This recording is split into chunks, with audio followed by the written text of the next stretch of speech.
हम सबसे पहले सिम सेक्शन में एक आएगा जो होगा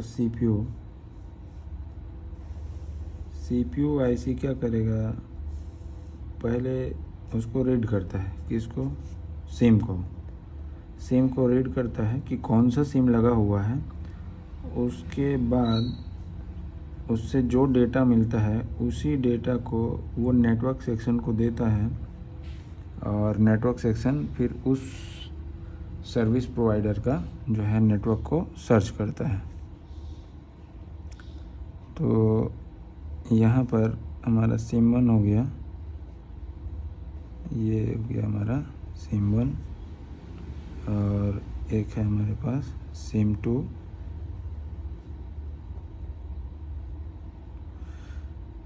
और जैसा सिम 1 और सिम 2 का होता है ठीक वैसे ही हमारा एसडी कार्ड का भी होता है। तो सिम 1 और सीपीयू के बीच में रिलेशन क्या होगा, इनके बीच में रिलेशन होगा हमारा डेटा लाइन से और एक होगा हमारा आईओ लाइन से। साथ ही देखो जहाँ पे डेटा लाइन होगा वहाँ पे क्लॉक होगा ही होगा और जहाँ क्लॉक होगा वहाँ डेटा होगा ही होगा। ये तो हम I2C प्रोटोकॉल से देख ही चुके हैं और ये I2C प्रोटोकॉल है। तो यहाँ पर हमें रीसेट की भी ज़रूरत पड़ेगी RST, ठीक है। और सिम 2 के साथ भी यही होगा, उसमें भी हमारा I2C प्रोटोकॉल होगा और एक होगा हमारा इसमें CLK और एक होगा हमारा रीसेट RST, ठीक है। ये तो कम्युनिकेशन के लिए है, जस्ट सिम 1 कौन सा लगा है इसको स्टडी करने के लिए और सिम 2 कौन सा लगा है उसको स्टडी करने के लिए, ताकि CPU जो है नेटवर्क सेक्शन को ये कमांड दे सके कि कौन सा सर्विस प्रोवाइडर का नेटवर्क हमारे फ़ोन में चाहिए हमें, ठीक है। तो ये दोनों तो कम्युनिकेशन की लाइनें हो गई। अब देखो यहाँ पे सिम कार्ड जो लगेगा वो एक हमारा एक डिवाइस है, ठीक है। तो एक इलेक्ट्रॉनिक डिवाइस है, तो इसको वर्किंग वोल्टेज तो चाहिए ही होगा। अब इसका वर्किंग वोल्टेज होता है 2.8। इस पिन का नाम क्या होता है, VDD सिम, ठीक है, VDD सिम। ये वोल्टेज कहाँ से आता है, ये वोल्टेज आता है हमारे पावर IC से। कहाँ से आता है, ये आता है हमारे, ये बना दिया मैं पावर IC, ठीक है। सिम 2 के साथ भी वही होगा, यहाँ पर भी हमें 2.8 वोल्टेज मिलेगा जो कि आता है पावर IC से, ठीक। अब यहाँ डेटा की लाइन में जैसे हम I2C लाइन में क्या करते हैं, पुल अप देते हैं, ठीक वैसे ही यहाँ पर भी हम 15 किलो ओम का रजिस्टर लगा के क्या कर देंगे, यहाँ पे पुल अप देंगे 15 किलो ओम का एक रजिस्टर लगा के। यहाँ सिम 2 में भी हम क्या करेंगे, पुल अप देंगे, यहीं से पुल अप करते हैं ये 15 किलो ओम का एक रजिस्टर, ठीक है। और एक पिन होता है हमारा ग्राउंड का और एक और पिन होता है जिसको हम VPP या इसको बोलते हैं NC,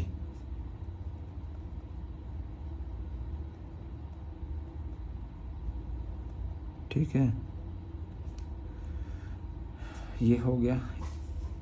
इन 4 पिनों से हमारे सिम कार्ड को CPU के द्वारा पढ़ लिया जाता है, रीड कर लिया जाता है, ठीक है।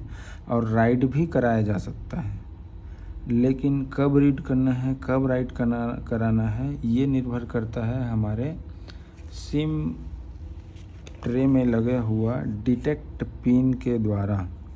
जो हमारा ओवरऑल यहाँ पे क्या होता है, सिम ट्रे लगा होता है, कुछ ऐसा बड़ा सा होता है जिसके अंदर ये दोनों होगा। यहाँ नीचे में जस्ट ध्यान दोगे आप तो ये कुछ इस प्रकार का यहाँ पे क्या लगा होता है, स्विच लगा होता है। इस स्विच में 100 किलो ओम का एक रजिस्टर लगाते हैं और 1.8 वोल्टेज देते हैं, ठीक है। ये 100 किलो ओम का रजिस्टर, यहाँ वोल्टेज कितना होगा 1.8 वोल्टेज। ये वोल्टेज क्या होता है, ऑलवेज जब भी हम फ़ोन स्टार्ट करेंगे तब यहाँ पर हमें 1.8 वोल्टेज देखने को मिल जाएगा। यह वोल्टेज एनी टाइम होता है, ठीक है।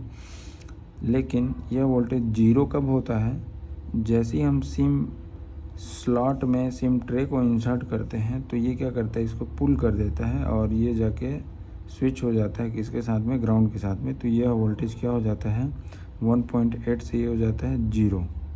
मतलब पहले लॉजिक हाई था, फिर जैसे ही हमने सिम ट्रे को इंसर्ट किया तो उसके बाद क्या हो गया, ये हो गया लॉजिक लो। तो लॉजिक लो होते ही सीपीयू को इंटरप्ट दिया जाता है, ठीक है। सीपीयू को इंटरप्ट दिया जाता है। यहाँ 1 किलो ओम का रजिस्टर लगाएंगे और ये लाइन हमारा किसका इंटरप्ट होगा, सिम 1 का इंटरप्ट कहलाएगा। और यहाँ पर भी हम 1 किलो ओम का रजिस्टर लगाएंगे और ये इंटरप्ट कहलाएगा हमारा सिम 2 का। और यहाँ पर भी हम 1 किलो ओम का रजिस्टर लगाएंगे, ये होगा हमारा एसडी कार्ड का, ठीक है। अब देखिए पूरा प्रोसेस मैं समझाता हूँ। पहला क्या होता है कि जैसे ही हम इसमें सिम स्लॉट में सिम ट्रे इंसर्ट करते हैं तो यह डिटेक्ट का पिन जो है ग्राउंड के साथ में स्विच कर जाता है, जिससे यहाँ पर जो वोल्टेज है, जो ऑलवेज वोल्टेज है, वो क्या हो जाता है जीरो। यहाँ वोल्टेज जीरो होने की वजह से यहाँ जो सिम 1 सिम 2 और एसडी कार्ड का जो डिटेक्ट का पिन है, यहाँ पर भी हमें क्या देखने को मिलेगा, वोल्टेज जीरो।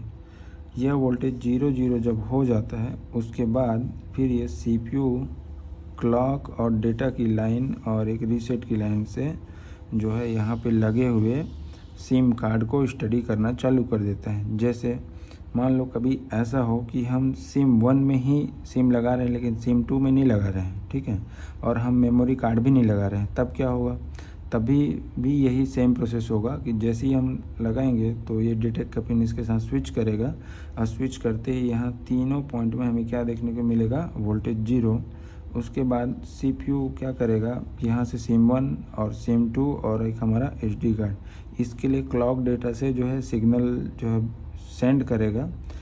लेकिन यहाँ पर जो स्लेव हैं, जैसे हम I2C प्रोटोकॉल में क्या देखे थे कि जब भी सीपीयू जो है डेटा की लाइन से स्लेव को एक मैसेज भेजता है तो इसके द्वारा एक्नॉलेज बिट किसको दिया जाता है, सीपीयू को। मतलब कि जब भी ये पूछेगा कि भाई सिम 1 तुम मौजूद हो या नहीं, तो ये रिप्लाई करेगा हाँ, उसके बाद ही सीपीयू जो है वो कम्युनिकेशन को स्टार्ट करवाता है। तो हमने क्या बोला कि हमने ये बोला था कि हमने सिर्फ और सिर्फ सिम 1 ही लगाया है, सिम 2 और एसडी कार्ड नहीं लगाया है।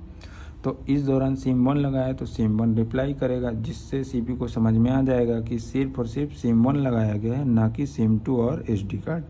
तो ये दोनों लाइन पूरी तरह क्या दिखाई देगा हमें, जीरो। लेकिन जो सिम 1 है यहाँ पे क्लॉक और डेटा जो है वो कंटिन्यूसली चलते रहेगा।